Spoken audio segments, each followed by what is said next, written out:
What's up guys, NintendoKid here with another Nintendo Switch game review. Today I'm going to have a look at Blue Rider, recently released and published by EastAsiaSoft, who sent me over this review copy, and it is well worth looking into. In essence, it is a twin-stick shooter, pretty much in the vein of such games as Atomine, which I've reviewed some time back. If you've not seen that video, be sure to check it out, and you do well to enter the giveaway as I'm giving away a copy of that game. Now with that out of the way, let's have a look at Blue Rider for the Nintendo Switch.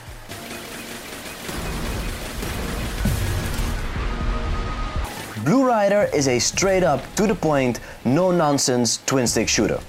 There is no backstory, no dialogues, no character development. There is just the Blue Rider duking it out with hordes, and I mean hordes of enemies coming straight at you.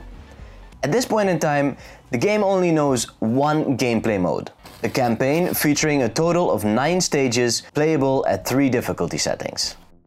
Let's start with the controls. You move around using your left joystick whilst using your right joystick to turn around. This in itself works quite well, although when you move after reaching standstill, the Blue Rider is not as responsive getting back on track as I would have liked to see. This makes dodging some incoming bullets harder than it actually should. The shoulder buttons are where the action goes down. Use the ZR button to fire your main weapon and use the ZL to fire off some heavy-duty missiles for extra damage. These missiles, however, are limited to a maximum of 7, which can be replenished through pickups spread throughout the level. The L and R buttons can be used to boost your movement speed, and pretty much that's all there is to it. The UI displays the Blue Rider's health in the top left, remaining missiles in the top right, score in the bottom right corner, and in the bottom left you will see your rampage meter, indicating the amount of damage you can deal to your enemies. It's a simple and clean layout which doesn't take too much attention whilst moving around. The various stages are uniquely designed, although based on the same set of principles. With a starting platform, structures which can be blown up for weapon upgrades, there are up to 3 relics for you to find in each level, there is a little pod which contains a small drone sidekick, I really like that one by the way, and there is a main gate leading up to the boss. And then there are some minor gates like electric fences and the like, which have to be deactivated in order to proceed.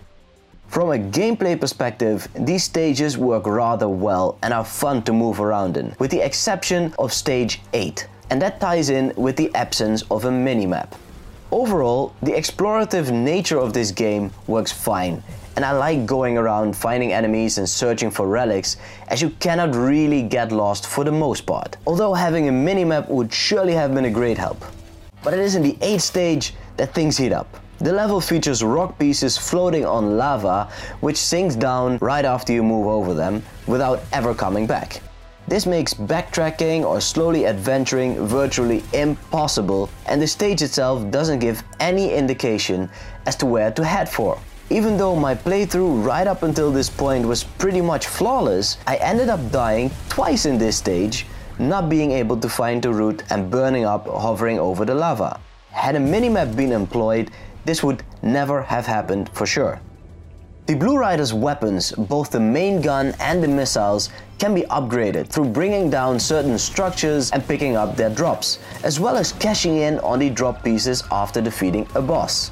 Upgrades are automatically applied and cannot be swapped out, something which at the same time is frustrating, as you might want to opt for a different main weapon depending on the situation, as well as being extremely convenient as you only need to focus on the action, and there is plenty of it. In fact, the best moments in this game are when you are facing multiple enemies with bullets and bombs whirling around your head while you take your aim and just let loose. I have played through the game multiple times, and on average it will take you about 1 hour start to finish, and during the majority of that time the game runs smoothly, both in handheld and dock mode. But there are some moments where this game shows some serious slowdowns, like in the water stage, one of my favorites though, when enemies and explosions just get too much to handle. These are far and few in between though, but it does bring to light that this game definitely could use another round of optimization, as the Switch should be able to handle these graphics easily. Another feature missing is the option to save your game. With an average of about 7 minutes per stage, it would certainly have been nice to save somewhere midway, so you can back out of the game and continue at a later stage. The last thing I want to touch on are the boss battles. Working your way up to reach the boss can be quite daunting, especially when playing the game at a higher difficulty setting, which effectively increases the damage you take, as you can see here in this comparison between the normal and hard difficulty modes. Each of the bosses are uniquely designed, both in their aesthetics as well in their attack sequences. Some can be attacked head-on, others require the Blue Rider to get rid of some additional defense layer. This all works very well in theory, but in practice, all of these bosses, with the exception of the last one, are disappointingly easy to beat. I sincerely do wonder what happened during the development. If you put in that much time, effort and care into developing these uniquely looking bosses, then they should at least make up for it in its difficulty.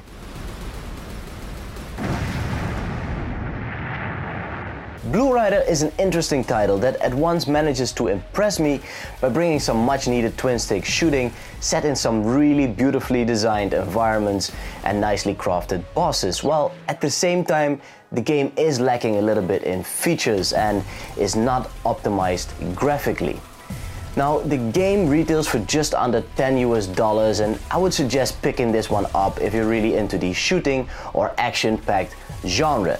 Unfortunately, at this point in time, Blue Rider is a single-player only game, while I think this one would definitely do well with having some multiplayer action, either a multiplayer in the campaign mode or to have a 1-on-1, 2-on-2, 4-on-4, some online multiplayer action, and I would strongly advise the developer to add this in as some free DLC along the way. Let me know in the comment section down below if you're interested in this game and if you're planning on picking this one up. Subscribe to the channel if you haven't already. Be sure to enter the Atomine giveaway, and I will see you next time.